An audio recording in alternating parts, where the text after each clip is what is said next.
What is up, everyone? So last video you guys saw, we got the Turbo 1JZ in the Chaser. It looks absolutely beautiful in there. It looks right at home because, I mean, realistically, it was made for this car, right? Engine bay cleaned up amazing, and now it is time to finish up this swap. We're still waiting on the turbo manifold. Once the turbo manifold shows up, it is like game on. And a couple small parts now that it's in, I realized I forgot.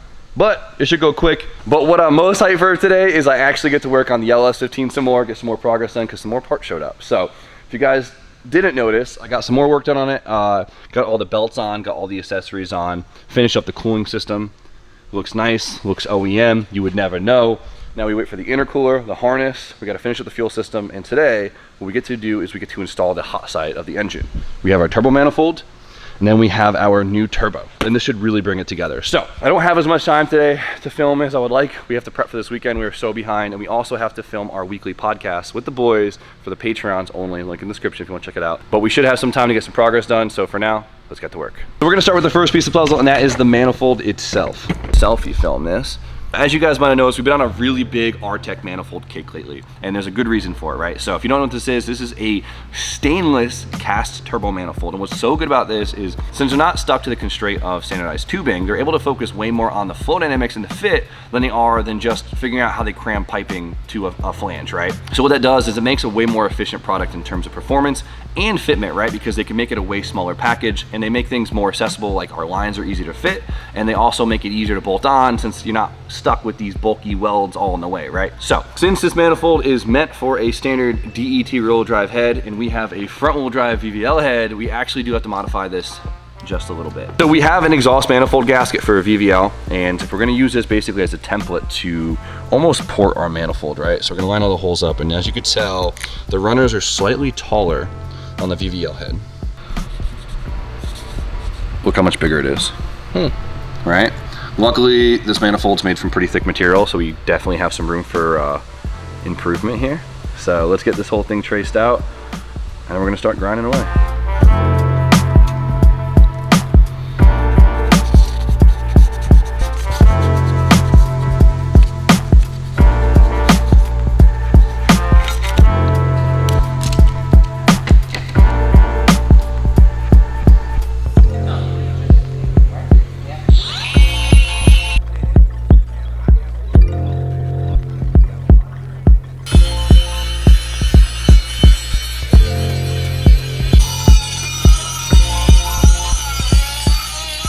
All right, 45 minutes later, I think I did pretty good. Steve, take this real quick. So we're gonna do a quick check on this. See those big, fat, juicy ports? Juicy port. Gasket, right? Yep. Now, if we overlay it, look at that. Damn. Matches perfectly. Well, perfect enough, right? Yeah, that's good, Jim. So if anyone is doing a VE head, know that you could just use a regular rear-wheel drive manifold, save yourself some money. All you have to do is port match it, make it nice and clean. If you have a cheaper manifold, make sure you got enough material to kind of dig into so you don't make it thin and crack it. But this thing is super thick, so we should have no issues. Probably avoids my warranty though, but this thing ain't cracking. So now, let's get this thing on there. Brand new OE gasket. Oh yeah, love that. And the R-Tech finally gets to go on for good, hopefully. Such a good piece. And look, it like keeps it so far away from everything, which is super nice. Gives us plenty of room for a downpipe. AC lines. AC lines, no issue. Easy peasy. So one of my favorite parts, it is so easy to get to all these bolts, which is super rare for like top mount manifold. Usually, you're fighting demons putting these things on. Look at that, I'm using a freaking electric gasket. It's like too easy, I feel guilty, you know? We're gonna start with the hot side. Nice stainless steel hot side. Love that. What's sick about the Garrett hot sides is they come with all the V-bands, which if you've ever had to piece them together, pain in the ass. What's dope about this entire setup is everything's V-band, right? Turbo to manifolds, wastegate to manifolds, downpipe, turbo core, V-band everything. Just makes life so much easier. Everything's so much faster. Like, you ever have to like bolt a T, any T flange ever? Yeah. You have to like take apart the turbo. V-band makes too much sense. So whoever decided to make V-band standard, I hope you're getting good. Don't forget your ring. Dude, look how easy this is. There we go. One bolt, see? None of that T-flange bullshit. All right, and then a few of you guys are gonna be mad at me for this one. So as you guys remember, because you watch all the videos, we got that really gangster Borg Warner turbo manifold set up with the engine, right? Yep. Honestly, really excited to try it, but there's kind of a number of reasons why we're not using it, and I really don't feel like explaining it. But what's nice about using, well, another G series is it keeps things consistent, right? Yep. It makes it really easy for us to compare data between all the cars, right? Because we have G series on multiple different engines now, and they're all very similar class. G3660, as you guys know, we're big suckers for the G series. They look good, they sound great, and Garrett's, of course, are probably one of the most reliable turbos out there. So the Sonda has the exact same turbo, which is dope. So now we can really see how the KA24 behaves against the VVL SR20, right? So for now, let's get this thing thrown on. All we have to do is let's just throw a turbo drain on real quick, because it'll be a pain in the ass once it's on the car.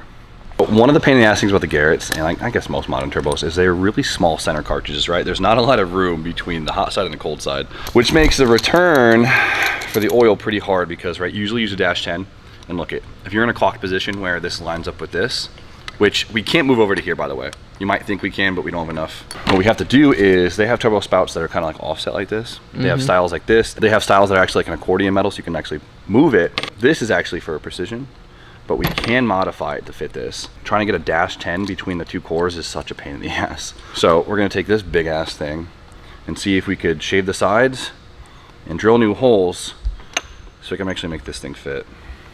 That looks so funny on there. Oh, Johnny! You don't have a Bridgeport yet, do you? Too far. Someone send Johnny a Bridgeport, right? Johnny's out here building race cars. I think this thing's got more displacement per cylinder than my whole engine. Since Johnny's got fancy tools and we're bum-ass neighbors, he got it set up for us, so now we could just make this an easy, painless process.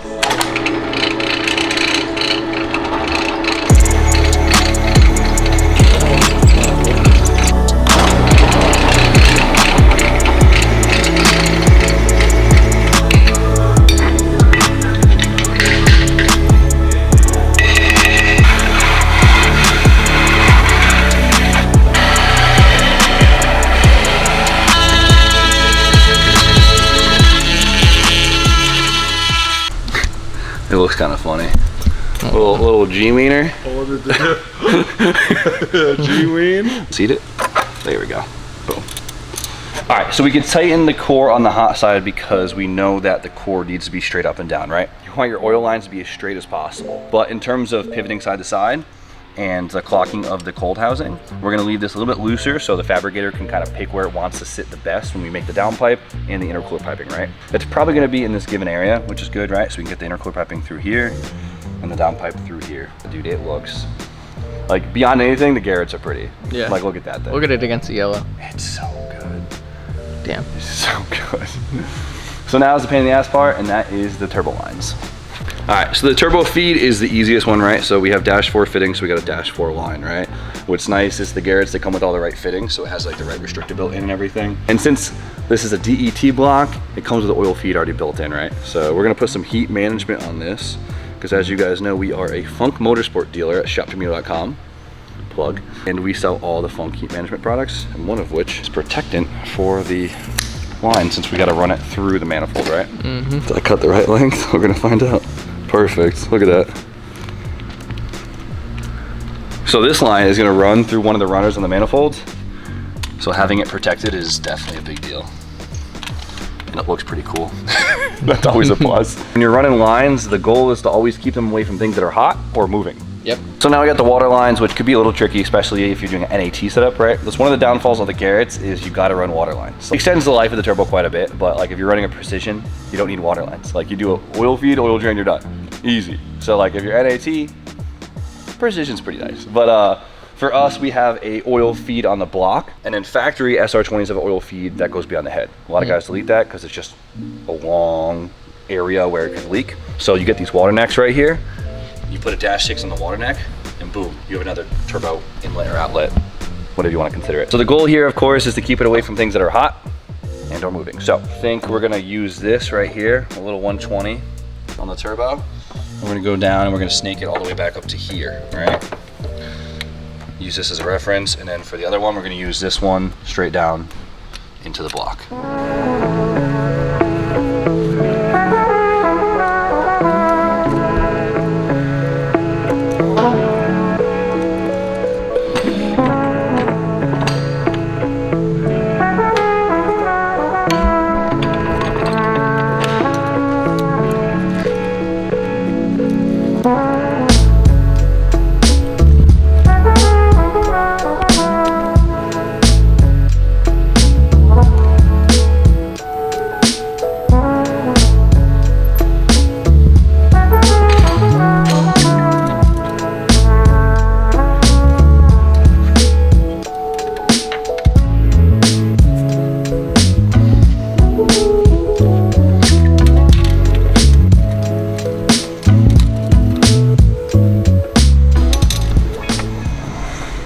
Alright, coolant lines are done. I want to get the heat wrap for the coolant lines too, just because they do get close to the manifold, but we don't have any of that in stock, unfortunately, but that's just a few days out. DJ! James! What do you think, buddy? Turbo's on, it looks sick. I can't say the word, but it looks horny. It looks horny. It does. Horny, it looks good. Everything's nice. It looks so good on there, dude. I'm so happy to finally have that thing on there. And I almost forgot the return line. Steve? Things with ribbed for your pleasure. Nope. Alright. You want to do the honors? No. Okay, thank you. Give me this. This is it, fully lined up after this one. Get on there. What's left after that? Just like the actual like Pipe. spoon pipes? Once we, I gotta do the fuel system real quick, which it's like half done. Yeah. Get an intercooler, have spoon pipe it up, wire it, boom. Crazy. Well, you know what's funny? We don't even have any. We don't have any transmission. So Yeah, we don't have a transmission. Huge part of the swaps we still need. Missing the transmission, but I bought a CDO9. Tom Hester Nissan, shout out. We're waiting on the MassWorks adapter kit. Oh, That's what it was. But we'll see. We'll see. So hopefully MassWorks doesn't drag ass, so we can get that kit going. Having a transmission would be pretty nice. That'd be sick. It'll be pretty sick. I'm just hoping we can get the trans in with the engine in the car, because that would suck if we had to pull it. Man, I made that line a little bit too long. All right, we got the new turbo on. I threw the wastegate in position for now, and now it's all set up. So when we get the downpipe made, once the intercooler comes in, intercooler piping, harness, boom. And then trans, we talked about this, whatever. So, all right, so we got a big event this weekend. No time to do anything, but Josh's car, we just got it running for the first time all season. Woo. So we're gonna go quickly street tune it so we can load it on his trailer, get ready to go home, edit. You guys know the deal. Crazy. So you guys know the deal for now. Like, comment, subscribe, stay tuned for more content. And Josh, Have a good night.